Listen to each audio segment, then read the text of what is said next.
Nina was the embodiment of grace and success.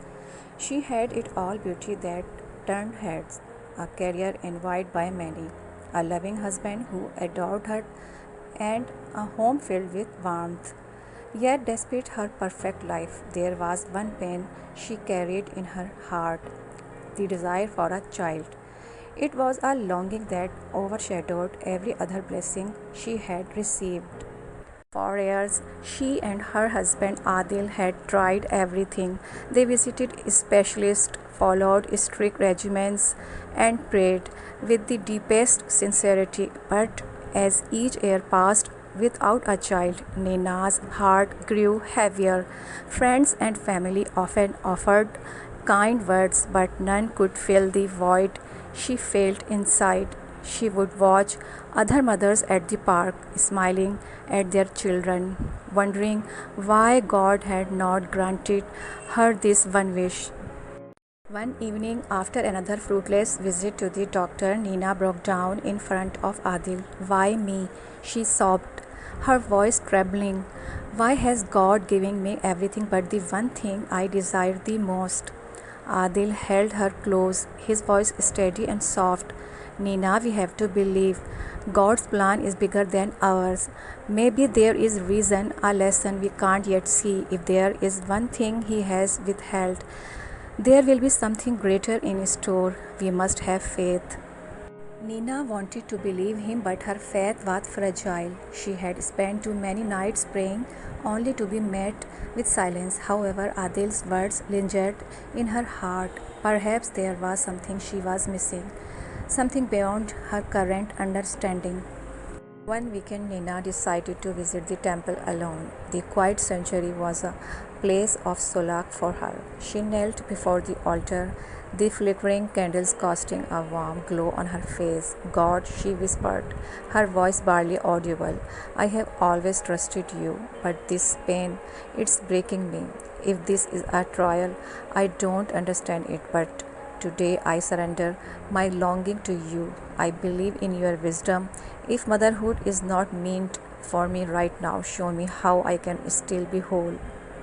She closed her eyes. A deep sense of peace washed over her. For the first time in a long while, she felt lighter, as though she had released a burden she had carried for far too long. Days turned into weeks, and Nina found herself focusing on a joy she had overlooked. She became involved in community service, helping children from underprivileged backgrounds. The laughter and smile of these young ones filled her with a warmth she had not anticipated. She had always believed her happiness depended on having her own child, but now she was discovering new ways to nurture and love. Months passed, and one evening, as she and Adil sat by the fireplace, he turned to her, his eyes filled with tenderness. "Nina, I have noticed something. You have found peace, haven't you?" She smiled softly. "Yes, I still hope for a child, but I am no longer consumed by the longing. I have realized that God's gifts come in many forms, not always how we expect." And then one day, when Nina least expected it, she found herself feeling different. There was a softness in her body, a change she hadn't anticipated. Tentatively, she took a pregnancy test, her heart racing when the two faint lines appeared. She panting, her hands trembling with disbelief. "Adil," she called out, tears welling up in her eyes. He rushed to her side, and when he saw the test in her hands, his face lit up with joy. "Nina, I knew it. I knew our time would come." As the months went by, Nina's belly grew, and with it her gratitude deepened. She realized that her journey had been about more than just waiting for a child. It had been about learning to trust, to surrender, and to believe in something greater than her immediate desires. When their daughter was finally born, Nina held her close, her heart overflowing. She looked into her teeny eyes, a tear slipping down her cheek.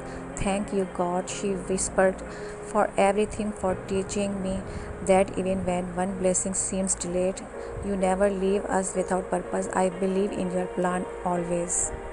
The years of heartache seemed like a distant memory as Nina embraced her new life as a mother. And every time she looked at her daughter, she was reminded of the lesson she had learned. Sometime when God withholds something, it's only to prepare us for something even more beautiful in its time.